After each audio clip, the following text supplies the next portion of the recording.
Hello everybody and welcome back to a brand new episode of Nostalgia Bait. I'm your host for this week, Cooper Britton, and I am joined by YouTube legend, Ace Creeper. Say hello, Ace Creeper.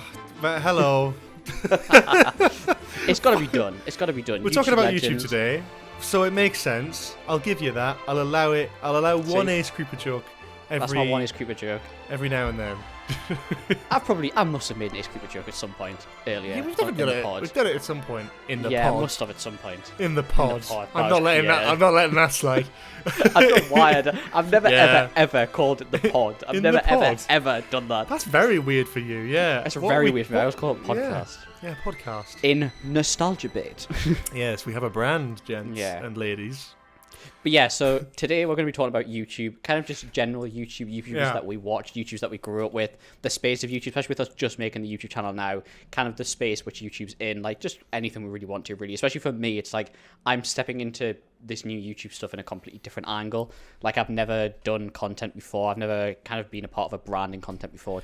We sort of talked about that as well in like that recent sort of just fuck it episode where we kind of just like waffled about shit, and that was like I really enjoyed that episode actually, and I think it was really interesting to see people's responses to it and how people like to sort of hear us talk a little bit about content creation. And I think it opens up an interesting topic as well about content creation across the board with YouTube in terms of like what we grew up on is so different to what the culture is now. Yeah, it's completely different. And YouTube itself has changed completely as a platform. And I think it'll be really interesting. I thought it'd be really interesting to chat about that and kind of discuss like, and also open it up as well to people who are listening. Like obviously we are of a generation of content creators, and there'll be another generation, there'll be another generation, the generations before us and after us. And I was of the generation that was too young to sort of start doing YouTube when it was at its, peak, I'd say.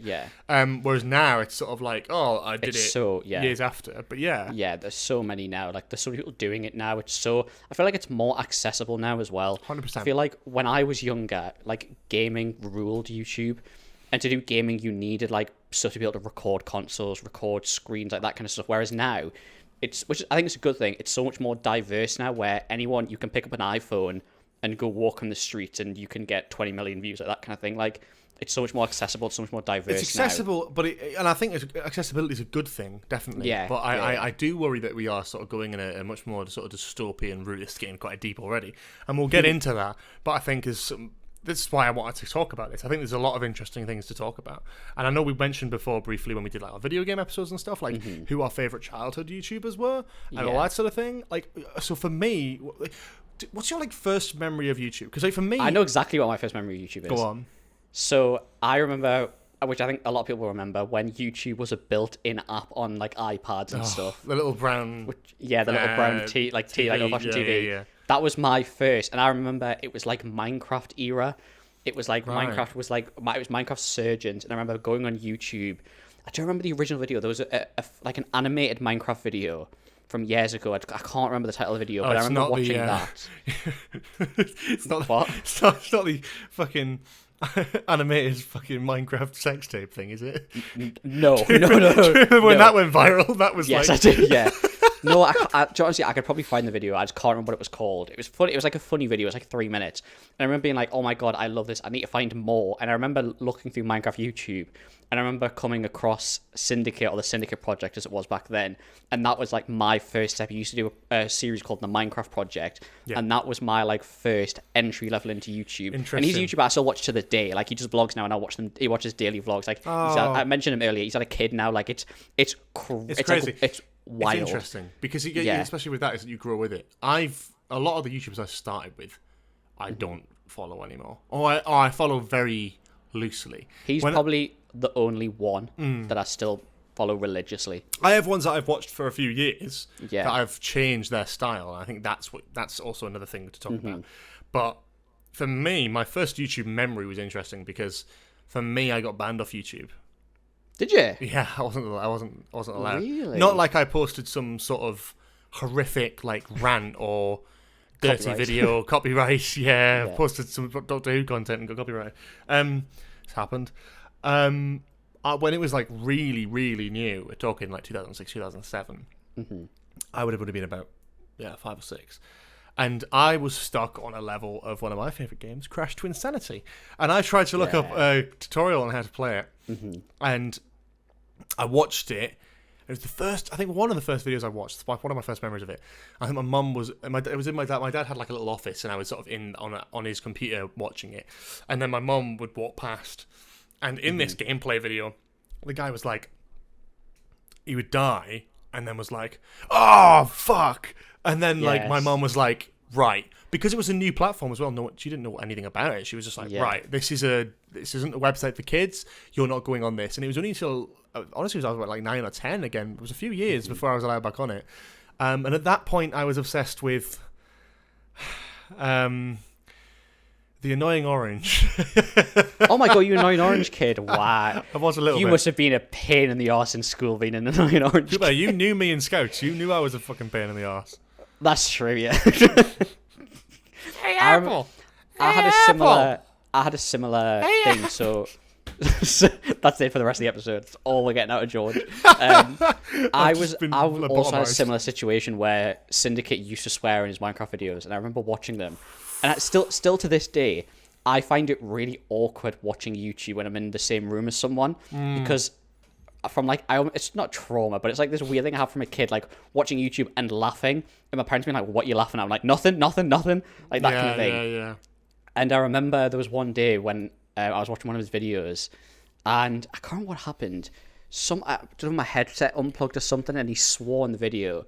And I remember my parents getting the iPad and watching the video and bringing it upstairs, being like, "What's this?" And I was like, "He doesn't usually swear. He never swears. That must be just a one-off or something." I don't think they were bothered because I kept watching him. But I remember like having a similar situation where it was almost like you're not supposed to be doing it. Like it wasn't. Yeah, like at the same age it was probably around the age I was playing Call of Duty, so it wasn't like it wasn't the end of it wasn't wasn't the end of the world. It was like but I had like that's my similar like story until this day. Like if I'm in the same room with people, I don't really put my headphones in and watch YouTube because I find it really awkward if I'm laughing to something and everyone's like, "What the fuck's he laughing at?" Like, honestly, but it's it's a good point. I feel like I didn't do that very much, and it's like a generational thing as well. I think like my brother, who was only 6 years younger than me, he just watched YouTube all the time as a kid. He was just on it like he was an iPad. I see he's an iPad kid. He probably wouldn't like me saying that, but yeah, he had from when he was very young like a tablet and headset, and he would like watch YouTube all the time, way more than I would. I was probably more close to your brother. I did. Like, growing up, I probably watched more YouTube than I would watch normal. Once I knew YouTube, of course. And I remember growing up watching cartoons on TV. Yeah, which so is not something. as well. Which is not something I don't think many kids do now. I don't think anyway. You know. It was probably more like secondary school for me. Like once I got to secondary school, it was basically just all I did was watch YouTube. Yeah, to be fair. Like especially with playing games and stuff as well. But that's what made me want to do it. Play the games. Yeah. I watched like the guy who made the annoying orange. He was called Dane Bow, I think, and he sort of did like visual effects and stuff, and he did like After Effects. I thought that was always really interesting.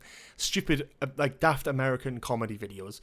Now looking back, I'm like, oh my god, that's not funny. But when you're 10, it is funny. Yeah. And then you get to stuff like. So for me, it was the Yogscast, which I've talked about before. And I'm not going to go on this tangent, but like the Yogscast Minecraft series, Shadow of Israfel, and their like natural chemistry still is an inspiration to like what I want to do content-wise to this day. Like in terms of the kind of just the enjoyment they have of being around each other, the dumb fucking jokes, like their Minecraft playthrough is fun because of you're just sort of along for the ride, and it's a story and it's an adventure and there's a production value going into it. And that's when YouTube was at its best. When the best YouTubers were just people who you didn't even have a fucking webcam. They were just pacing about on their computer playing a game. You didn't need high production value. And don't get me wrong, I do like that nowadays. But God, I just miss the sort of slap and dash kind of shit quality YouTube stuff. Fucking 720p, like. Not even, sometimes. Yeah. I love that. And I think there's an age of that where that's missed now, and it's sort of disappeared quicker than I remember it disappearing. But like, in terms of the lifespan of YouTube and the internet and all that sort of thing, it's completely shifted. For me, like, I loved watching the Yogscast as a kid, and as I say, I was always sort of inspired by them. I always tried to do that. And then when I made my YouTube channel in 2013, and I was 12 years old, my first video was like a Minecraft How to Survive the First Night. I loved watching Minecraft videos as a kid. That was my one thing with YouTube that I really got into was Minecraft, and then Five Nights at Freddy's, of course. Yeah. But then just like loads of other stuff. I think you just like browse. I love those nights where I just sit on YouTube and just browse and watch random fucking videos, like complete batshit, and find new YouTubers and new like interesting sort of things. And then over time, your sort of taste changes. change. Yeah, I remember. So I was thinking about it today. I was like, who would I put as like for me? Who is my like Mount Rushmore of YouTube? That's like a who good is my like question, who? man. That's a who good did question. who did I listen to? Who did I listen to? Who did I watch? And who to this day, like if they uploaded a video, would I watch it? That kind of thing. And I came up with a few of that. I don't know how many faces were on Mount Rushmore. It's quite bad. 4. But, 4. So like who would you say are like your 4? Like maybe you don't watch them now, but like they are like solid. They are integrated with your childhood, or they are like some of these you could go back and watch their old videos and they're still absolute classics. Something that maybe you still reference. There's YouTubers I still reference to this day without fail. Oh, Yogscast for me, 100%. Yeah, because there's so many references in that I just love, and I'll always go back and be able to find joy in watching like best of compilations and funniest moments and stuff from back in the day. Cold Ones is the one that I watch now, and I will talk about them in a bit, because I think that's such an interesting tale of changing with the times. I think that's so funny. And then, God, I have no idea. You have no more from like your childhood that you'd like. Do you want me to go for mine while you have a think? Go for yours, and I'll have a think about mine. Syndicate Project, already spoken Of course, about it. yeah. It's just, Number 2, I'm going to say Jacksepticeye. As much as he's kind of semi-retired from YouTube now. Yeah, good shout, to be fair. I still absolutely love it. I've been watching this 11-hour Elden Ring video recently, so it's like, and there's still so many of his videos that I will watch and will go back and watch some of his old videos. Like, some of his old series are incredible still to this day. Number 3, Mr. Fruit. Mr. Fruit was a YouTuber Mr. Fruit's a very... I don't want to say he's niche because he has like he has 2 million subscribers, but Mr. Fruit was basically a sole Destiny YouTuber when it first came out. And I remember getting introduced to his videos, and he had a group called the Dream Team where they used to do stuff in a trio, and I used to watch those videos religiously. Everyone he would upload, because it was Destiny. I'd played the game every day when I was younger.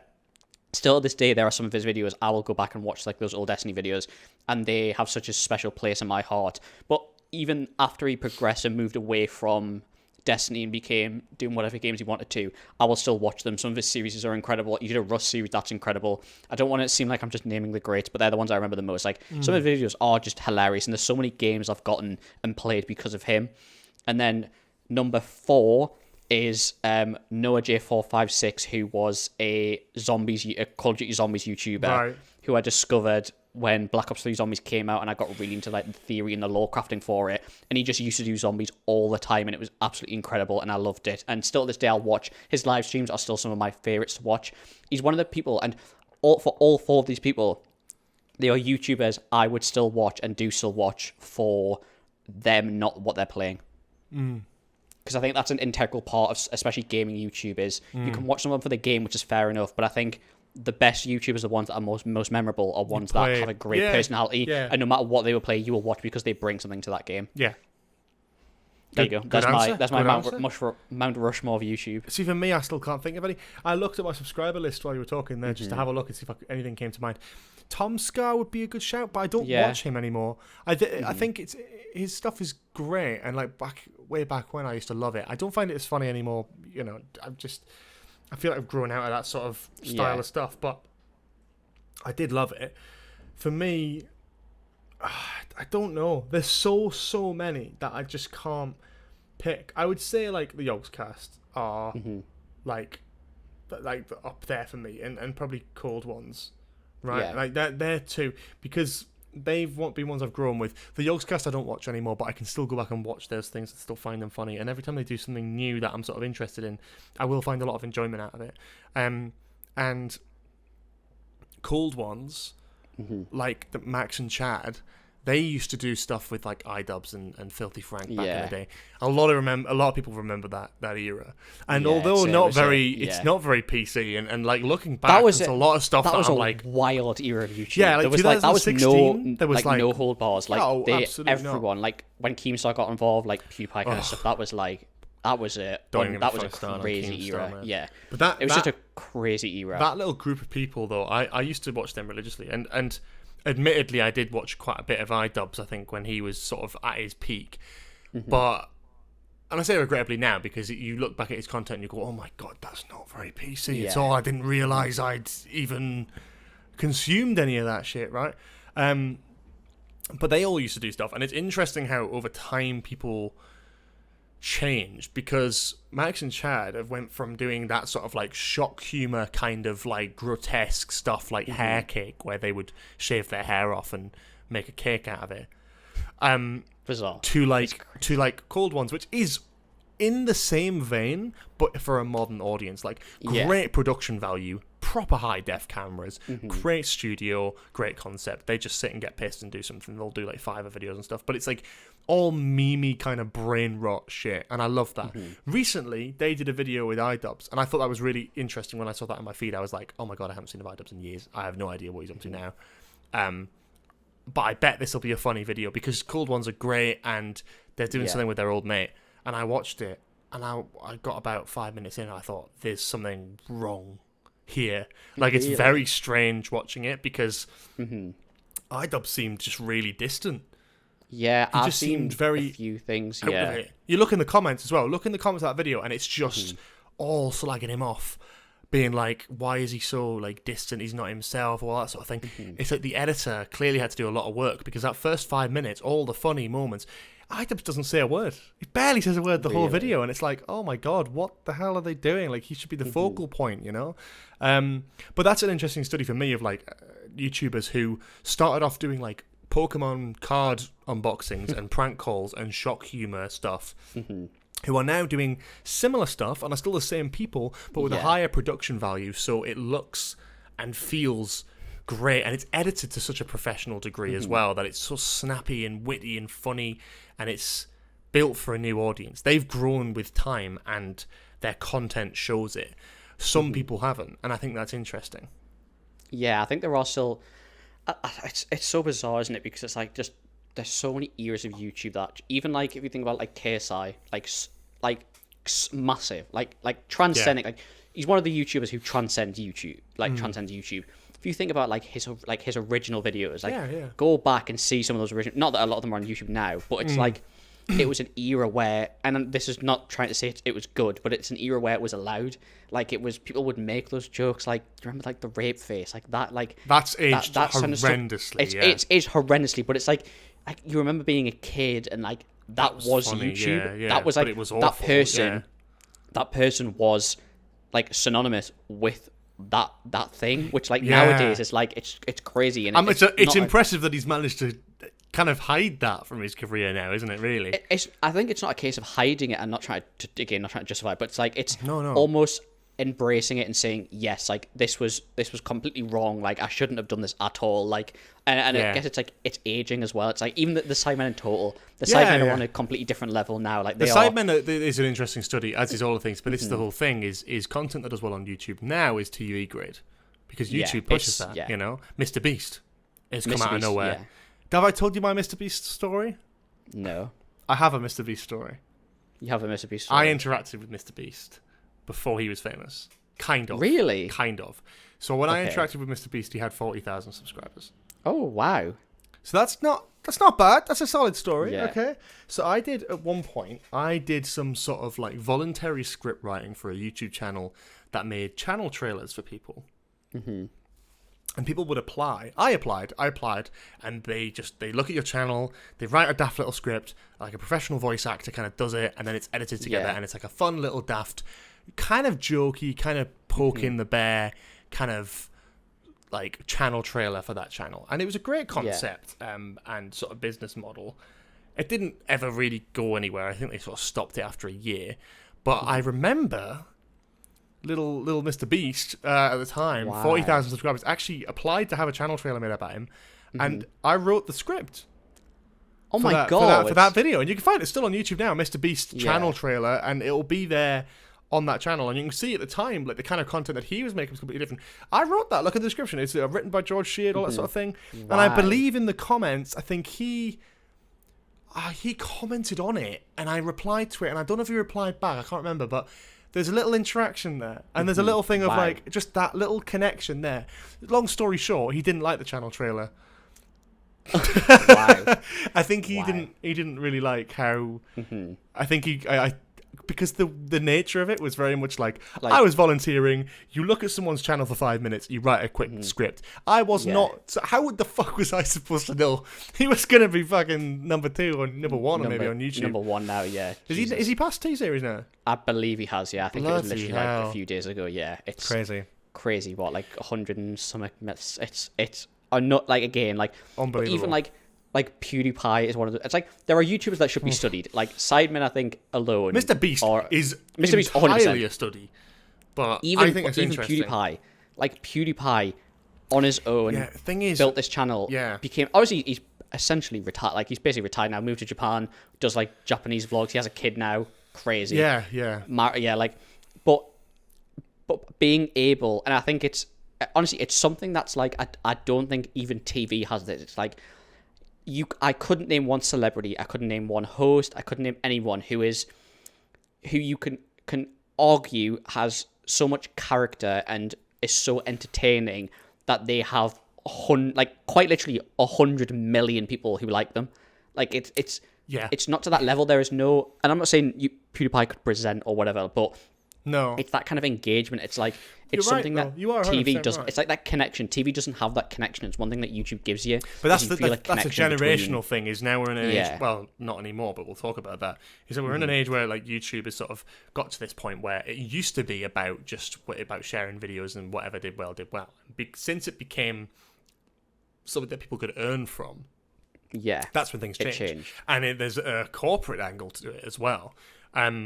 I'm not going to say too much about it, but obviously, like I've said it on my live streams and stuff before. Like I work at a company that is YouTube focused. The fact that there is companies out there that are YouTube focused at all is fascinating to me because it's something that was just a video sharing platform when I was growing up, and now it's a case of like businesses are built off the back of a YouTube industry and a content output, and I think that's so interesting to look at like how analytics work, how stats work, and all that sort of thing. And Mr. Beast is a pioneer of that. I will say PewDiePie is obviously like impressive, and despite the fact that I'm not really a big fan of him, especially in more recent years and some of the stuff he's come out with, but I think he's good, but his content was, I think it almost did well by chance. It doesn't feel. Do you think? It doesn't feel tailored. Mr. Beast is Mr. actually Beast is different, but like it has to be a study because he came pretty much out of nowhere and did absolute like numbers and has developed that. You know, he takes the ad revenue and puts it into his content. There's a video from is it Mr. Who's the Boss or something, like a tech YouTuber? I don't know if you've heard of him. No great video. He does a vlog with Mr. Beast and he goes through all of his studios and production setup, and it's fascinating. He has 2 massive film grade sound stages, and you're like, shit, like he's got a massive thing, like hundreds and hundreds of high def cameras, all this sort of thing, a massive industry. That man is a genius. Like, fucking Mr. Beast is an absolute genius in terms of not only from a YouTube side, but he's managed to create this business off the back of it that is so profitable that you're able to do such amazing, beyond TV grade content. He would never go to TV because he would never be able to be paid the same or have the same production value. TV would not fund a fucking Willy Wonka's Chocolate Factory or a Squid Game in real life. But sponsorships, ad revenue, when you're that big, fucking will. And I think that's impressive. At the same time, Mr. Beast did his Squid Game video, and Netflix commissioned a Squid Game themed game show. Mm-hmm. Of like, I don't know if it was before or after, whatever it was. Guarantee, it's not got as many watches as Mr. Beast's video though. This is the thing: Mr. Beast's Squid Game video had a higher budget than the actual TV show. Exactly. Which is absolutely because you can because of the nature of the content, you can get people engaged. Insane, but it's so you think of it as like like a lot of YouTubers, it's like they just got lucky. No, Mr. Beast is one of the most genius analytical content creators out there. Full stop. Like I don't know if you've heard about the A/B thumbnail testing thing. Yes, So he did this thing where he would test thumbnails to see that. This is going. By the way, this is going to get very boring and technical for like 2 minutes, and then we'll talk about fun stuff like Minecraft again. Just for the TikTok brain rot generation out there, we'll get to you. Don't worry. I'm one. You're on the hit list. I'm one of you. Just a secret. I'm one of you. I have brain rot. Who are What you? I'll do is, Who am what I? I'll do is, I'll put Subway Surfers under this bit. Subway Surfers now. Oh my god, That's what I'll do. we have to do that for a clip. That's so funny. Put the Subway Surfers now. So, but he looks at stuff like, so he will test his thumbnails. He'll do like a thumbnail where he's got a grinning with teeth, grinning with without teeth, not without teeth, but like just without showing his teeth. Different backgrounds, different things, and he will experiment with these, and he will use them. He'll do like testing one way or another, and he'll look at like the click-through rate performance of those thumbnails and analyze which one would work better. And the fact that there's that much attention to detail, the intricacies of how his thumbnails are made are so fascinating as well. Like, it's not easy to get that level of thing. You can have a look for it and you can go, oh, yeah, anyone can redo that. Like, it's hard. It's hard to do. It's a completely... That's not a photo of Mr. Beast. Like, that is a photo of Mr. Beast that has been manipulated so far that it's borderline cartoon. And it works. It feels like you're seeing... That connection, that font choice is absolutely intentional. The man is a genius, and his company and his staff are absolute geniuses for it being able to sort of play the system so well. They just looked at what YouTube was offering them and did all this stuff. This A/B thumbnail testing thing is very much a Mr. Beast initiative. And guess what? YouTube have rolled out an ABC thumbnail testing feature on videos now that you can do. Now, for a YouTube video, you can upload up to 3 thumbnails and YouTube will automatically pick the best one based on CTR performance. It's exactly what Mr. Beast did independently, and now it's become a feature on YouTube. It's incredible. Now, I don't think it goes hand in hand directly. I'm not saying it's like Mr. Beast, but he is the biggest YouTuber. He's played the system. He knows YouTube better than fucking YouTube does, because they're looking at him and going, "What's he doing? Oh, we'll do a feature about that." Incredible. it is genuinely brilliant. Now, I don't love his content. Oh, that's something we'll notice of. Well, probably not for much longer, because you're not for the next episode. Oh no! You'll see in the previous ones. There's one in the previous one where you'll see with the police coming flashing past, blue lights. Yeah, coming past. But I think it's so interesting with him, because as much as I'm like, I could never make content like his, but it's so geniusly put together. Is that a word? Probably not. But I know exactly. It's so well put together and so well thought out. People just assume it's like, God, this guy makes like solid content. It's kind of fun. Like, he's got really lucky. I can't believe It's not luck. It's not luck. His entire team is dedicated to this. Thumbnails will be intricately made like a fucking Renaissance painting for his channel. They are made so intricately and played so much. The whole multi-language thing. Do you know what he does with multi-language? Yes. Genius. This is because he had other channels that were in different localized languages, and then what he did was, go on, you say something. I can see you're burning to make a thing. I'm burning for this. This is the level, right? This is the aura, to use a new word that's been going around recently. This is the aura that Mr. Beast has, right? Oh, here we go.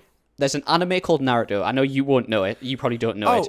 Yeah, you want to put Subway Surfers up for this bit? Go on then. Okay, so anime called Naruto. It's my favorite anime ever. Mr. Beast also loves it, right? This is how much aura he has. The woman who is the Japanese voice actor for Naruto, for the main character, is the narrator and does the Mr. Beast voice for his Japanese videos.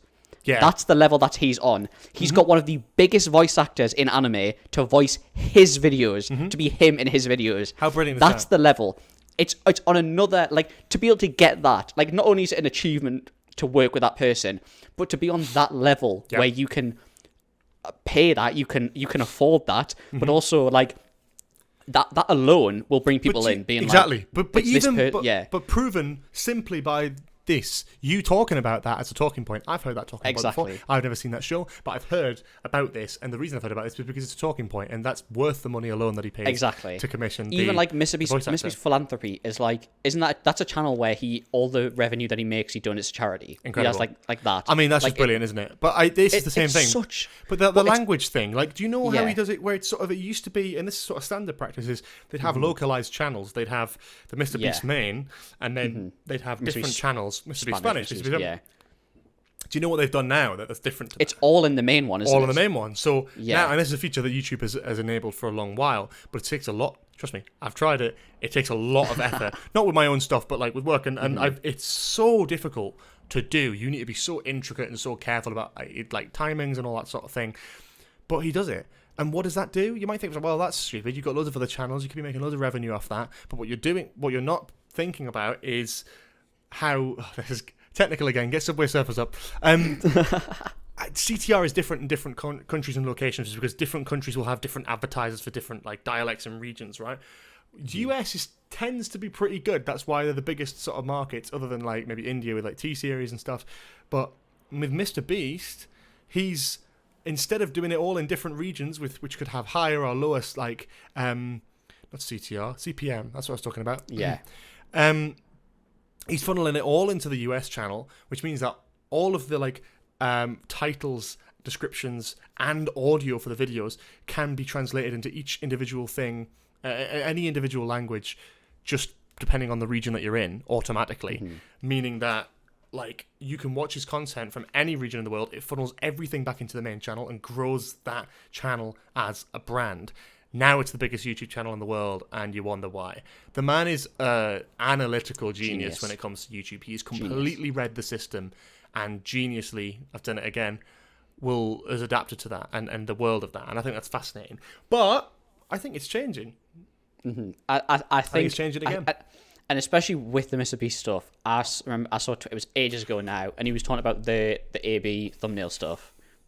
And he put a tweet up saying he did like one of his standard thumbnails, like the bright, colourful reaction faces, and changed it out for almost like the old style of thumbnails that was a bit darker, like not as crazy, not as like trying to attract to kids, but to other audiences. And he said that the normal thumbnail, like the old style of thumbnail, did like exponentially better than the bright one. He was like, it looks like stuff's starting to change, and all the comments were like, oh my god, I am back, like this is great for me. Like people who don't do these big bright videos, like they suffer in comparison, obviously. So it's like, but it's the fact that he can do like this is the power. It's like he can do anything, and most likely will shift the whole platform, because he's on that level now. But I think the problem here you get is, it's not a problem for Mr. Beast because he knows how to do it, right? But the problem you have with any sort of technology, any sort of culture, any sort of thing like YouTube, it's always got a lifespan. And YouTube's lifespan, it's not running out, but YouTube was almost like a replacement for TV. TV still exists, but it's now like streaming. It's similar to YouTube. So they've adapted, right? And just like that, the creation of TikTok happens, right? TikTok has influenced everything to change now, and I think that's that's fascinating, because for me, like when TikTok came out, it was just like, oh, it's just another like sort of Musical.ly app. Now I use it all the time. It is addictive, and it creates a pool of almost like addiction for like short form vertical content. And what happens when TikTok pops off? Instagram Reels happens, YouTube Shorts happens. YouTube Shorts is a whole beast on its own. Like, tell me about it. As much as the CPM isn't the same, I know, but it's you don't earn anything off Shorts. Yeah. That's what I'm saying. It's like it's not even like compared to like actual like YouTube. As much as it has Shorts, and Shorts are great, YouTube will always be a video platform.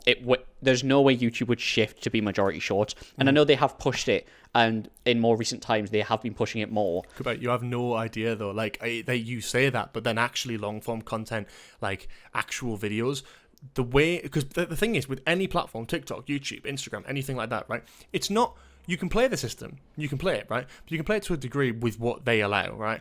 YouTube has a mind of its own, and if YouTube wants to push Shorts, it will push Shorts. If it wants to push your videos, it will push videos. But what they want to do at the minute is encourage Shorts.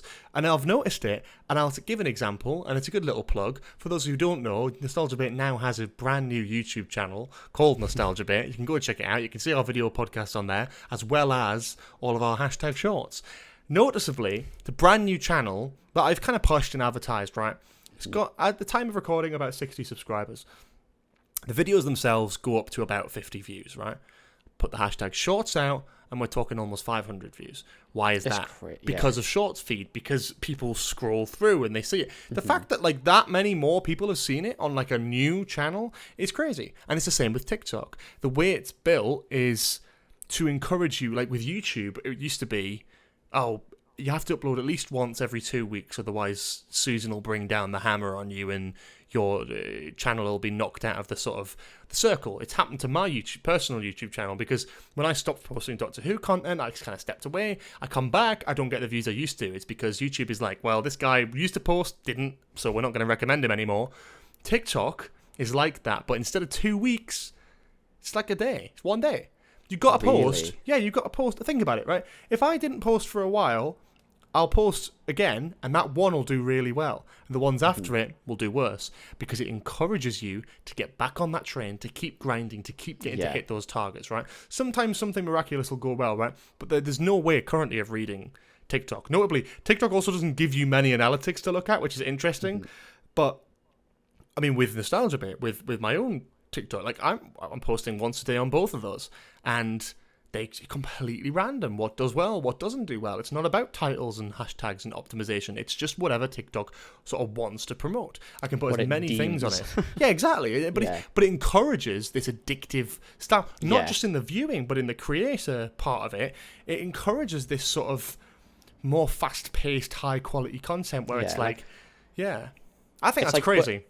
It's like, but hey, this one didn't do too well, but tomorrow's, like, it's like it's almost like gambling. It's like gambling. It's like gambling. It is gambling. Like, it basically this one you didn't hit it this one, but you never know. Like, don't quit. Like, tomorrow's the day. You see slight growth, and we'll post like one video, and then it's like, well, you've got to post every day. If you stop posting, your videos will stop doing well. If you notice as well, when you post a TikTok, it jumps up a couple hundred and then just stops. Plateaus, yeah, plateaus, because it's what appears in the feed, and then it sort of shares it depending on how many interactions it gets in that initial bit. If you see a TikTok that's just been posted, if you like it, you comment on it, like you favorite it, that's going to just do well in the algorithm. It's just going to push it up.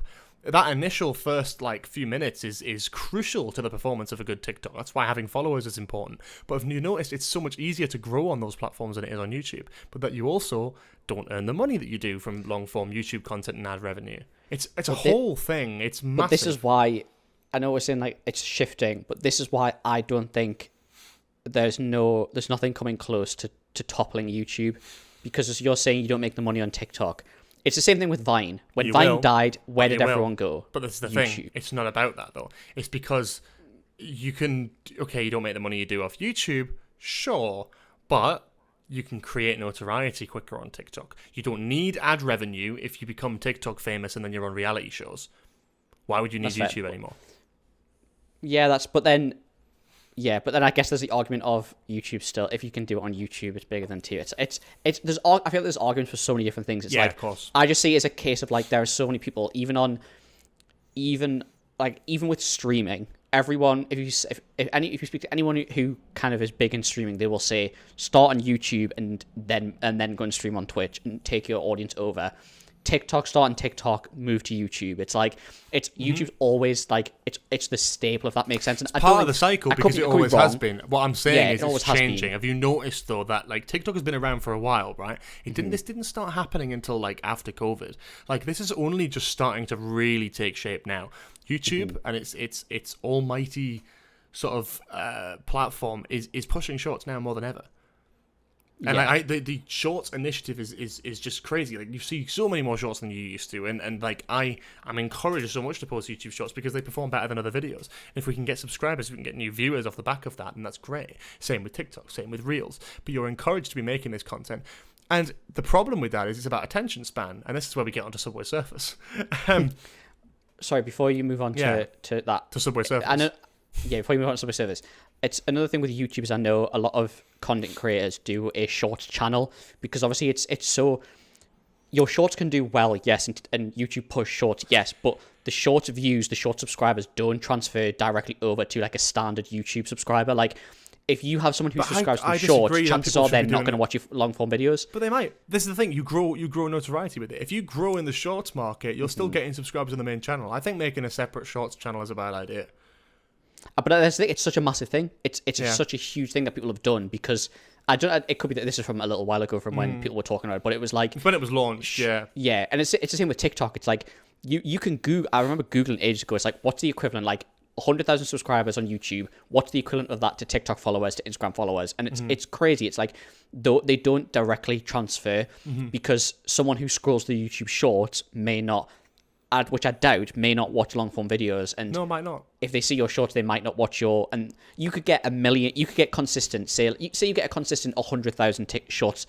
Every short you hit, you will get 100,000 views no matter what. Like you are that good.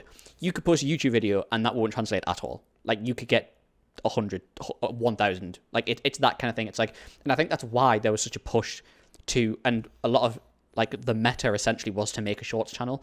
I don't know if that's the same because I don't think that's the way now. I think it's sort of initially when they were testing it, people were sort of keen to sort of try different things like that. But I think it's part of like a network. If you've got a shorts channel, how are you going to redirect that into content that's going to make you ad revenue? How are you going to redirect that into content that is like long form, that is going to help you grow your brand? Short form is clever. And again, as I was saying about the whole attention span thing, it's like people need like incentive with TikTok, and I'm guilty of it. Like, I used to watch loads of long form content, absolutely, and used to be able to watch loads of it, and you could just consume it and consume it and consume it. Now I watch TikTok, I find my attention span going. If it doesn't get me in the first couple seconds, I don't care. I skip to the next one, skip to the next one, skip to the next one. And this clip will probably go on TikTok. And if it is on TikTok, I'm going to do a funny little bit where Subway Surfers is playing underneath this. Stop watching me play Subway Surfers and watch what I'm talking about. It's not even you playing Subway Surfers. Yeah, exactly. It's not even me playing. It's some dickhead on YouTube that I've copied and downloaded. But that's my point. My entire point is that, yeah, you don't need Subway Surfers below a video to pay attention to it, but it helps sometimes, and that's the really most ironic thing weird. will be if this TikTok does better than all of the TikToks we post. It'll be a very interesting experiment. Let's see if this TikTok does really well. I'm really catering to this now. This thing, I'm guilty of it as well. It's like a lot. Like sometimes when I like, even with games, which is so bad, like games that I will just. But I guess it's not even both. Games that I will just mindlessly grind. Like it's just switch my brain off. Got to do this. Got to hit these checkpoints. I'll have something on my second one. I'll have something on the background, and like. It's such a bad, like if I'm sitting, like there's times where I've been sitting playing games in bed and I'll have a YouTube video on. Like it's bad. Like watching food, you're watching stuff. It's like it's a very bad habit, and it's something that is probably formed from TikTok and from, well, for me it's probably from Shorts because I didn't have TikTok for very long. But it's, you don't have TikTok anymore. I do, but I tried so long to go without TikTok. And then eventually caved to download it because I was playing around with the algorithm for like shorts and stuff like that when I was doing stuff for Dad. But it's such a mountain. But again, I'm YouTube till I die. I get that, and it's true. But you have to sort of move with the times in the same way that YouTube, 100%. And TikTok is the most revolutionary new video streaming service since YouTube. Other places have tried, but no one has got it quite like TikTok because it changes the format. It's something new. YouTube till I die, but I do enjoy TikToks. I really like, especially when we do the TikToks. I love. Sounds like such a bad plug. I love our TikToks. I think some of them are so funny, and I think I love seeing them on my feed. I love reposting them, and it's good to go back and watch these moments. And I think it's one of those things. It's cool. It's good. YouTube's great if you want to market a brand. TikTok all the way, without a doubt. Yeah, if you could only 100%. have one social media to market a brand, choose TikTok. It's not even. I don't even think it's close. Oh, no, I'm completely with you. It's the modern way of doing it. Like I'm thinking about doing. Obviously, I'm developing like short film projects and all that sort of thing. I know that when I want to release those short films, when I want to advertise those short films, what am I going to do? I'm going to be going out and vertical trailer. Seriously, no, seriously. Yeah. Oh no. I'm considering when I film my next project, my next short film, which hopefully will be soon. When I do that, I'm considering bringing someone on set to film vertical videos. Yeah, because why not? Someone who's TikTok trained who knows what to look out for, all that sort of thing. Because then we'll have content to go out after. It's going to be behind the scenes, almost the same as like an on-set like stills photographer. Yeah, it's the same sort of thing. Crazy, isn't it? It's crazy how that has completely changed. But that's so crazy. Yeah, like stills and also like a TikTok and vertical, like a behind the scenes vertical fit. Like it's a day on the life, a day in the life of a short film director or a short film, different roles on set. I'll 100% encourage it because I do see the future in that. I never did initially with TikTok, but now I do. Like now I've been posting TikToks for this podcast for Nostalgia Bait. Like now I'm like really, I completely understand why people get it because and I've watched it. I've consumed TikTok myself, but now I'm like, oh shit, like there is a business model in this and there's a way of promoting your content that is more so. It's like we're a podcast on Spotify and other platforms and a little bit of YouTube, but like we're getting our brand name out there by posting these things, and that's why this is in place. You couldn't just do YouTube again to compete with it. You had to do something new, and TikTok came along and did these vertical videos which work with short snappy things that get your attention span because you can so easily flick it away to the next one and it's completely random. It's not about YouTube where you're trying to find something and you click. It's a different system, and because of that, it's encouraged this whole new way of consuming media. I don't think it's all good. I think it does damage your attention spans. I do sometimes sit up far too late on like a work night just scrolling through TikTok. I do have a lower attention span because of it. Like when you started talking about Final Fantasy in the video game episode, I just kind of, I'm glad we didn't have video for that one, because I was just kind of like, literally brain rot. Like literally, yeah. Like brain rot, and I yeah. like that. It's bad, but it's like, it's, you know, that's part of the culture that's been bred by that, and it's the downside of it. There's a bunch of downsides, there's a bunch of plus sides, but it's, you know, it's interesting. It's bad, but it's good. It's good for marketing. It's good for promoting your brand. It's good for content creation. But the danger of that addictive side of it is so scary and sort of dystopian. And the fact that YouTube picks from that and goes, oh, we'll do our own shorts thing is terrifying to me. Even Instagram doing shorts as well. Yeah, it's reels. And they all work in different ways. Even Twitter now, if you scroll up, it plays another video from your feed. Oh yeah, it does. Kind of, because you used to be able to swipe it away, but no, it's you swipe up and it plays another video now. Oh, completely different. I have, I've noticed that. That's strange. It's completely different. But then we don't even talk about Twitter really anymore, do we? Christ, we talk about Twitter, not X. Yeah, exactly. We're talking about Twitter, not X. The great Twitter, the goat. Honestly, great. Twitter used to be great. Anyway. But yeah, I mean, that's like I don't know, this will either be one of the most interesting episodes we've done or one of the most boring. I feel like we've just been talking very, like, I feel like intellectually. I love how we went into it being like, we're going to talk about our plan for this. We're going to talk about YouTubers we used to watch, like what we used to enjoy, and it went. And we're talking about like the strategy and analytics behind the changing culture of content creation, and I feel like it's obvious who does the TikTok and social media management for this podcast. It's one of those things. It's something I want to learn. But I don't do much of it. Like at the end of the day, like I don't. It's not that much. Like I just what I'm saying is, you post the TikToks, you edit the TikToks, you. I know the moments. That's what I'm saying. That's what I mean. I know the moments, and like when recording, I know my moments where in my head I'm gonna do something. Like that. Clip farming. Oh my God, Jesus Christ.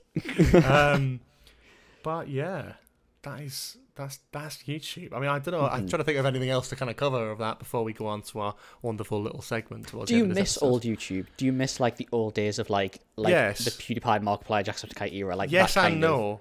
Yes, I miss it. Would I consume it now? No. At the end of the day, Cooper, it's all there. I could go and watch it. Do I? No. Fuck no. I never watch YouTube. I sometimes for nostalgia. For nostalgia, yes, but I don't. For nostalgic purposes, I might, but very rarely would I go back and watch like a new thing of an old series that I haven't watched on YouTube. Christ, punch my. But then we talk about we spoke about Mr. Beast for like probably the majority of this podcast. I don't watch Mr. Beast videos. I've watched a few of them. I don't watch them. Some people fucking do though. But you watch them, right? But I know about it. But yeah, you know about it.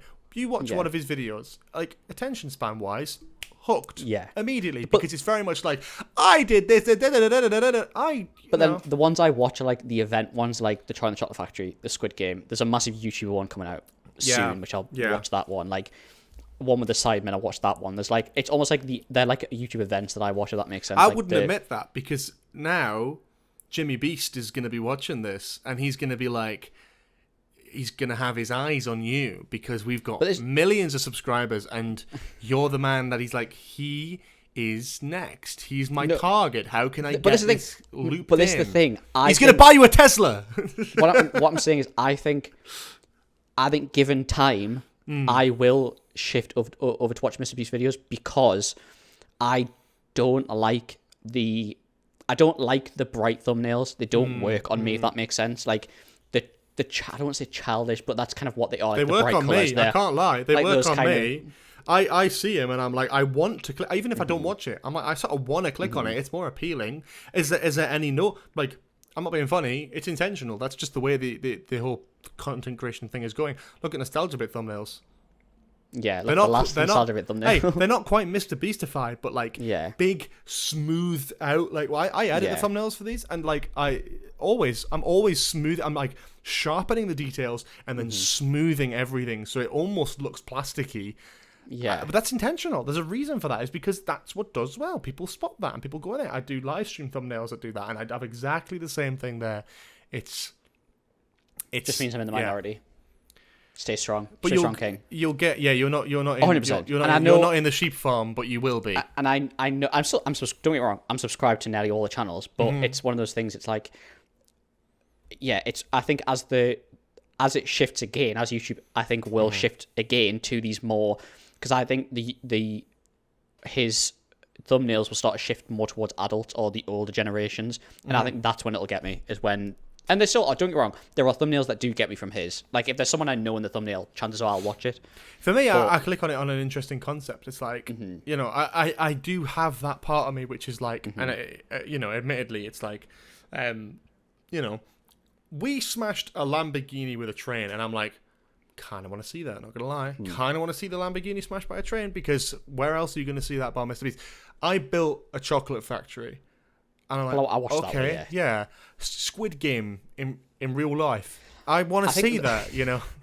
In real life. Oh, please tell me. Please tell me you know that. No.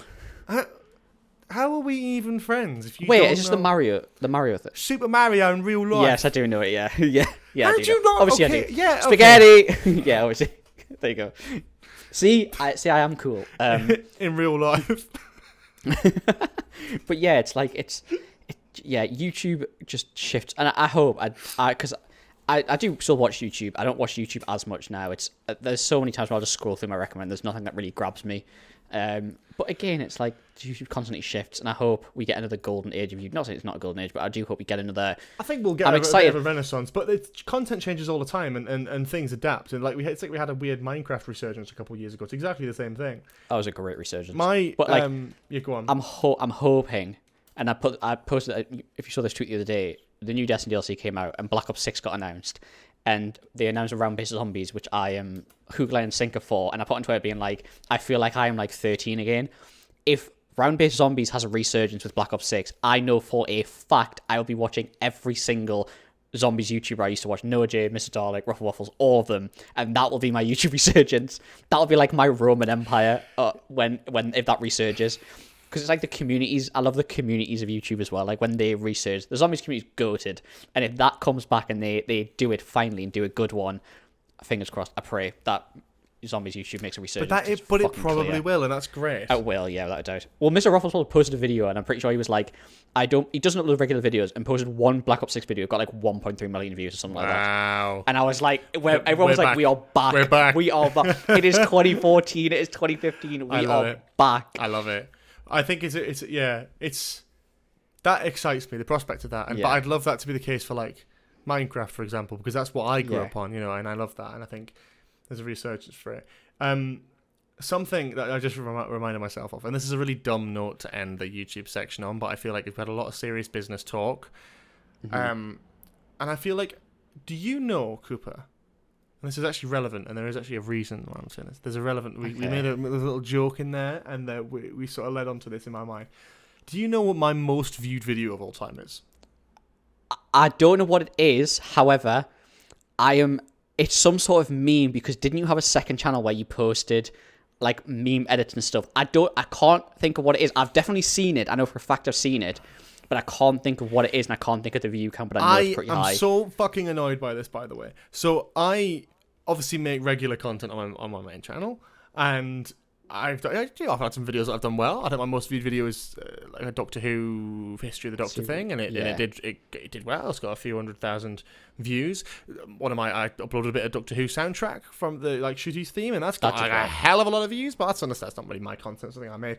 But I had like some dump spare channel that I would post memes on, or edits of stuff, and something like that, right?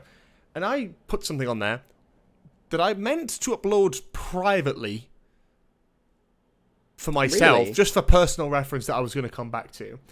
And I accidentally made it public, and I don't ever use that channel. And I came back to it, and it had done numbers. And that is my most viewed video, and I'll read out the title in just a second, but it has 962,000 views. Oh my, I thought it was like 100 and some, like... No. Oh my. 962,000 views. Do you want to know what it is, Cooper? I've definitely seen it. To end, before we go into Just News, to end the sort of final YouTube point. I can't think off the top of my head what it is. Well, the moment you say it, I'll know straight away.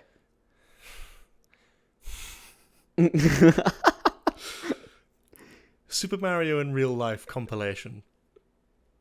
It's probably your video I showed my girlfriend when I tried to show her. Super Mario in real life. Live. Yeah.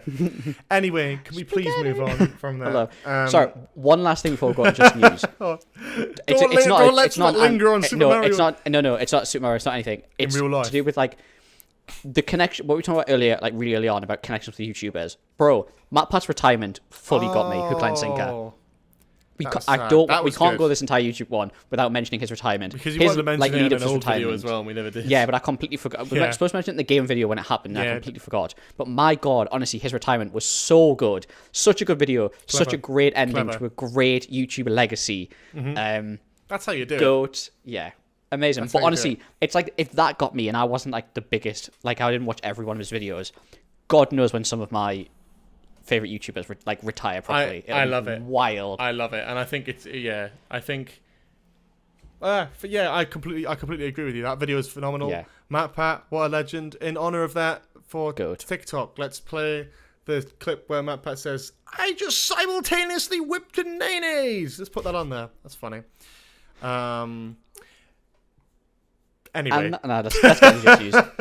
Let's move on. Let's get into just news. Just our news. Only dedicated segment of this podcast, where each week one of us finds a funny ha-ha of a news story and plays it to the other person. Yeah. And guess what? This week it's my funny ha-ha. Cooper's turn to tell me a funny story he found on, I don't know, Metro, Sky News. Fuck. Okay. Hey. Sky. I can't wait for this. The 22nd of May, 2024, at 10:31 a.m. Wednesday, the 22nd of May. It's like a new one, then. Oh, Christ. Yeah, it's just a new one. Roof Ninja woman found living inside shop sign said it was an old safe spot. I've not read all this article. I skimmed. Does she have a low tape of fate? She. What if Roof Ninja had a low tape of fate? Brain rot. We talked about brain rot too much. This is proper brain rot. This is proper brain rot. Okay, I'm sorry. We'll start with the brain rot. Roof Ninja what? Roof Ninja woman found living inside shop sign said it was an old safe spot.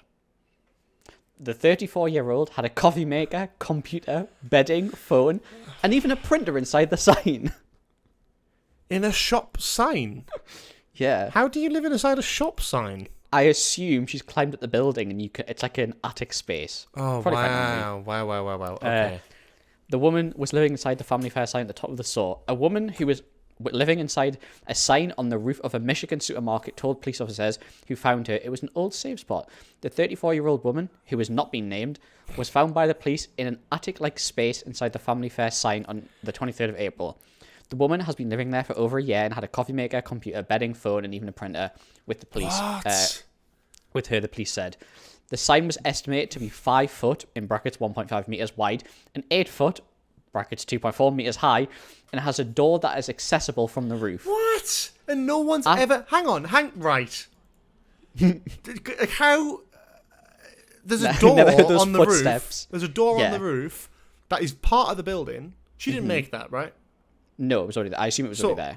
But what's that? Well, one, what's that for? Two, why has no one ever checked it? How many years was she there? No, it doesn't say. Just a year. So I assume she was there for just over a year. So it's an attic-like space. So I assume it's like an access to the building, possibly for storage, which you'd assume you could possibly access from the inside. However, if you think of how tall supermarkets are, why the hell would you ever go on a set of ladders? And also, why the hell would you ever go into that attic space? There's no reason to ever go in it, if that makes sense. Not trying to checks out, yeah. Asked how she found the space, she said it was an old safe spot that was known to her family and secret to most others. Not anymore, she remarked after police found her. I love that. She sounds so upset by that. It's like, I'd be. Yeah, I'm fucking rent-free in some, like, fucking, like, Sainsbury's loft, being like, fucking, oh, well, I did have a safe space. I did have a place to go to. Not anymore. Sassy. This is the thing, though. This is when I first read I guess it was the article, and then I'm going to ask a question now. I don't care. This was when I first read the title. Did she stay in there for an entire year without leaving? And if so, how did she leave and not get spotted? But how did she leave and not get spotted? I mean, it is Michigan. This was the debate that I was having because it's like surely it is Michigan. What's that supposed to be? I don't know. I don't know. I've never been to Michigan. Never heard anything like it. But the fact that someone's living in a fucking shop roof, I'm assuming Sunderland. I now understand that this next line makes so much sense. Okay, go on. The woman who emerged in black clothing with ski goggles perched on her head had been given the nickname Roof Ninja. One of the police officers. I see. So she was mental then. Tell me that ain't cool, they said to the woman. Fuck me. That's true, she responded. Hang on. Right, the door. Right, I'm sorry. You do this. You can't just keep powering on through an article after dropping something like that. Emerged in black clothing with ski goggles perched on her head. Roof Ninja. It's like a Power Rangers. Right. Yeah. Do you reckon? Why? Why? No, just... Do you reckon there's people in the attics of every shop and they're all wearing different colours? It's like the Power Rangers. Yeah. There's like Family Fair. There's like a Walmart attic. I don't know what... I couldn't name any other... 7-Eleven. Family... Yeah, but they can't all be called Roof Ninja, can they? The Roof Ninjas. Just any... Oh, that's the Roof Rangers. Roof Rangers. That roof... That's a film poster. Stegosaurus. Oh, Christ. Tyrannosaurus. I can't even... It's can't. All items from the supermarket. Look, oh, God, oh, my God, that would be funny. That would be funny. Oh, my God. Just any old shit that they've all named after, like... What's it? Like, just all the... Bananas. What do you think they can turn into, like, a giant one of them? Yeah, or they, like, when they put the ski goggles on, they have them, like, strapped, like, you know, they have them, like, perched in the... What would be the worst? What would be the worst thing? Can you imagine if it was, like, assigned just randomly, and they sort of get, like, initiated, and you've got, like... I don't know. You've got like razor blades. That's cool. You got like yeah. You got that. Yeah. You got like bananas. Okay, but not bad. But if you're wearing them in like the ski helmet, they'll just squash. Like that's what I'm talking about. Like I'm thinking, in helmet. You're in the helmet. No, so imagine like the ski goggles. You know the ski goggle has like the strap that goes around your head. So it's on the what strap. I'm thinking is like it's like a crown. Like they like put them in the like. Imagine if I do it with my headphones. Like that's what they kind of do. Like what could go like toilet brushes, like that kind of thing. Yeah, but I think that looks cool. It's a bit zombie apocalypse vibe. That's right? fair. Yeah. I feel sorry for the person who gets yogurt or like egg. You know what I mean? It's just fucks like the entire side of the head. Like it's just like a rotisserie chickens. Like just have them hanging. I like the idea that they've got the rotisserie still going. You have to because it's not a rotisserie. If it's not a rotisserie, you get assigned rotisserie chicken. It's got to rotate. You can't just. Otherwise, it's just chicken, isn't it? You gotta have it. Yeah, that's true. My God! Can you imagine like the Costco one? Yeah, that's exactly what I thought about. Poor the Costco ones. Poor bastards. Yeah, well, it's not just one rotisserie chicken. Fucking 20 hanging from their head. Oh. You should be like weapons, why have you got 20 hanging from your head? It was like fucking bulk, innit? Fuck's sake. Call the short straw. Also, can we just get back to why was she wearing ski goggles? Maybe she was going skiing. I mean, maybe that's how she gets out. Maybe she skis off the top. She skis off the roof. See, there you go. But then that's definitely drawing attention to it, isn't it? That is, you definitely hear like the clattering, like the bang. Police were called to the store when contractors working on the roof followed an extension cord to the hideaway. The woman was inside when two officers I didn't even think about the whole her, printer and everything. She's obviously nicking power from the shop. That's bad. Yeah. When two officers asked her to open a small door on the back of the sign. After the exchange, Brennan Warren of the Midland Police Department said, "I honestly don't know how she was getting up there. She didn't indicate either," he said. Good for there her. Was no sign of a ladder, so it's possible the woman made her way to the roof by climbing up elsewhere behind the store or other retail businesses, he explained. Interesting. The woman told police she had a job elsewhere and asked to call her employer and get a truck to put her belongings in storage. But the officer said no, making clear that the store staff would remove the possessions and return them to her. There was some flooring that was laid down, a mini desk, her clothing, a Keurig coffee maker, a printer, and a computer. Things you have in your home. The coffee maker was so specific. Is this sponsored? Why is it a branded? What's that about? Why has she got... What is she doing? Maybe she got it from the store. I don't understand. Imagine she bought all the stuff and the best thing would be if she's bought everything from other stores. That's the kicker. Oh. She bought them all from Walmart. I'm not being funny, mate. It's very brave to assume she's bought any of it. She's probably nicked it. That's a good point. What would be the best... a very good point. If you had to like live off the sort of the contents of a shop, what shop would you pick? Like, Costco, probably. Costco, Costco would be a very good one. My next one would be like Aldi, because I feel like at some point in Aldi's lifetime, I'll find like a katana or something in the middle aisle. something just unhinged. What if you could? like? What if you could? Oh my gosh, yeah. I What think if like you zombie could- apocalypse, like Yeah, like middle of Lidl vibes, where it's like yeah, like middle aisles, yeah. an Asda, inflatable though. flamingo, some shoes, Yeah. like a Kalashnikov. Like I like it. That's the middle of Lidl. I think that like. Yeah, I think it'd be interesting. Costco's probably the best one, isn't it? I think Costco I think IKEA would be pretty comfy, but you're not going to get much That would food. be Are true, you? yeah. Oh, meatballs, I suppose. That's true, yeah. IKEA meatballs, and if you want to take a shit after the meatballs, you got fucking loads of options. That's true, yeah. It'd be Literally. really disappointing. IKEA's a coming in the next day. really good one, especially because it's huge as well. It's a Yeah, really it's good like idea. amazing. But although to be Really, fair, really could you good imagine idea. coming in the next day and just like you open the toilet seat, it's like fuck me, Just like beds jumping every night, imagine. It's a really Yeah. good idea. I never even thought about it. Yeah. Like even like a zombie apocalypse style, like that would probably be like IKEA would be the place to go, or Costco. Costco. Oh, Costco Yeah. would be terrifying in a zombie apocalypse. Costco, Why? it's massive. Well, so is IKEA. Yeah, but IKEA's like a maze. You can hide. That's even worse. What do you mean? In a zombie apocalypse. Yeah, but Imagine- nah, right. Yeah, I've watched right. Walking Dead. Shut up, dickhead. Yeah, I don't care if you watch Walking Dead. I've been to IKEA. I'm telling you now. So Look, have I. Yeah, I've been more. My dad owns IKEA. Look, my dad is Mr. my, IKEA. my point. My point is, IKEA. What does IKEA have? Right, IKEA has a walkthrough. Right, it has Yeah. arrows on the floor that you follow around the shop. Right. What does Yeah. IKEA also have? It has. No, it has secret hidden cuts to different sections, Yeah. doesn't it? Right? The zombies don't fucking know that. Zombies can't read maps, man. That you're No, going what in I'm there. saying is no. You know What I'm saying zombies is right. can't read maps. No. You're going in there. No. You're like zombie, hello, whoa, and you walk through a secret exit, and it's like, whoa, what the fuck's on there? Like, I'm thinking like who's good? I'm thinking like zombie apocalypse, like the place has been abandoned, Yeah. maybe for a little while, right? Yeah. Okay, no power, all the lights are off. Okay. Are you telling me it wouldn't be scary walking through this maze bit? Bearing in mind that all these secret cuts that like zombies could jump out at you, like people could jump out at you, you know, if we're going full like Walking Dead, like Anarchy style. That was my point with IKEA. Whereas Costco's an open space, so it's easier to see threats. That's a good point. That's what I was thinking. You've cooked there, I'm not going to lie. There you go. See, that's what I mean. I think that I was saying there's arguments for both. Like, Costco's an open space, so if there are zombies, there are threats, you'll be able to see them clearly. Whereas with IKEA, especially, Yeah, but there's that's no terrifying. fucking. If you go deep into IKEA, there's no fucking windows. It's gonna be pitch black. Oh, no Like power. imagine Yeah, I suppose imagine it's true. walking into the soft toy segment and a fucking zombie jumps out of the pile of soft toys to attack you.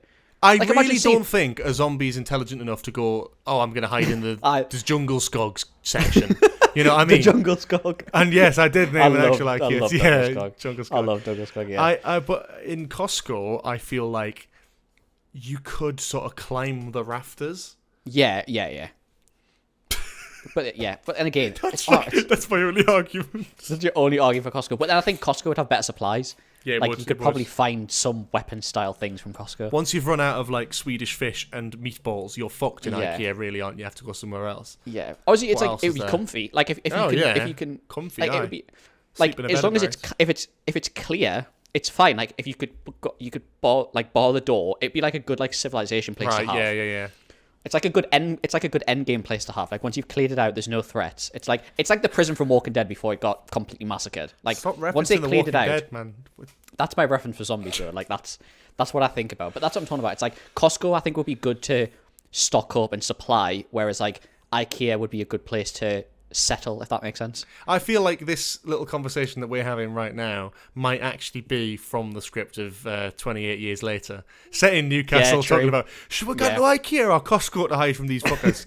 Well, no, if you well, we would go to no, we Greg's shouldn't go to first. Greg's first, obviously. Like Newcastle zombie apocalypse, every single fucker is running to Greg's. Yeah, Greg's is already like a fucking apocalypse nowadays, man. Charge you more to be fair- sit in and eat food. What the fuck's that about? If you go to some of the Fucking- ones in Newcastle, Aye, it's well, chaos. and some of the ones in bloody London, man. They're the Gregs you should be worried Mate, about, man. they Paying are £3 like- for one fucking sausage roll. They're man. like gold Used to be dust in 80p. London. Greg's in London is like gold dust. They are hard to find. What do you Whereas mean Newcastle they're are in hard every to find, corner. man? Yeah, that's true. Yeah, but It's yeah, Pret on every corner in it can- London. Oh yeah, sorry, yeah. Pret a manger. Pret a manger. Greg's is Newcastle though, right? Greg's Yeah, is on it's every from the street north, corner yeah. in Newcastle. We don't knock that, but like in the south. It's not only hard to find; it's expensive as fuck as well. You try it. St Pancras, Greg's. Yeah, I it's just expensive. think if you Even work King's Cross. or if you manage anything to do with the Greg's and St Pancras, you can go fuck yourself. Oh, that's fighting words. Sorry, They are but don't fighting charge words. that much bloody money for. There used to be 80p, and now it's like £1.75 for a fucking sausage roll. To be It's fair, they're honestly, not much cheaper in Newcastle. they're like, you're joking. It's not much cheaper than that in Newcastle. Not even close. Yeah, it's not 80 pence in Newcastle. Maybe it's more than that. I think it actually might be more than £2. I've been to places that's been like £2.50 for a steak bake. I don't know how much steak bakes are, man, because I don't eat them. Not that not Sausage £2.50. rolls are what I eat. What's your Greg's? Either a steak bake or a sausage, bean and cheese melt. They slap. Right. Sausage, bean and cheese Right, melt. I'll tell you now. Fanta, 2 sausage rolls, and a custard cream donut. I usually get a tea, a steak Oh, bake. for fuck's sake. What are you getting? What? Oh no, it's like normal. I'm probably in the minority there. I just find it funny that you go into Greg's and get a tea. A tea, From a Greg's. steak bake, and a caramel custard donut. And you know Aye. what? If you're going to take the piss out of me for my tea, Hey. you can shove my tea up your arse, alright? I've previously Don't tried. say that. It's very hard. I was going to say, do not say you've taken tea up the arse, because that is a great... I tell you what. Anyway, I tell you what. this is I tell you what. It was a lot of fun, but it did ruin the funnel. We're moving. No, we're done. We're done. You had to get the tea leaves out as well. Awful. Right. Thank you for listening to this episode of Nostalgia Bait. This just new segment has derailed. This isn't even made. We are miles away from the rails at this point. We are gone. This is so off the rails. My goodness. Anyway, oh god. Thank you so much for listening to this episode of Nostalgia Bait. Please, if you're watching on YouTube, drop us a like, drop us a subscribe, drop us a comment as well. Tell us what your Greg's order is, I guess. Yeah, why not? Let's run with that. Let's run with that. Yeah. Tell us below. Tell us in the comments below if you also like to play with tea leaves. If you're listening on Spotify, please give us a hearty 5-star review. It really helps us on Spotify. Make sure you check out if you haven't checked out the TikTok or the Instagram or the YouTube during this episode, it'll be a miracle. Please go and check them out. They're all They great. And tuned Twitter out as because well. we didn't start with Subway Surfers. That's true, yeah. And all the other social medias, they're all linked in all the descriptions. Go and check out the Just News story if you want to read the end of it. It's been chaos. Thank you so much for listening, and we will be back next week. See you soon. See you later. Bye bye.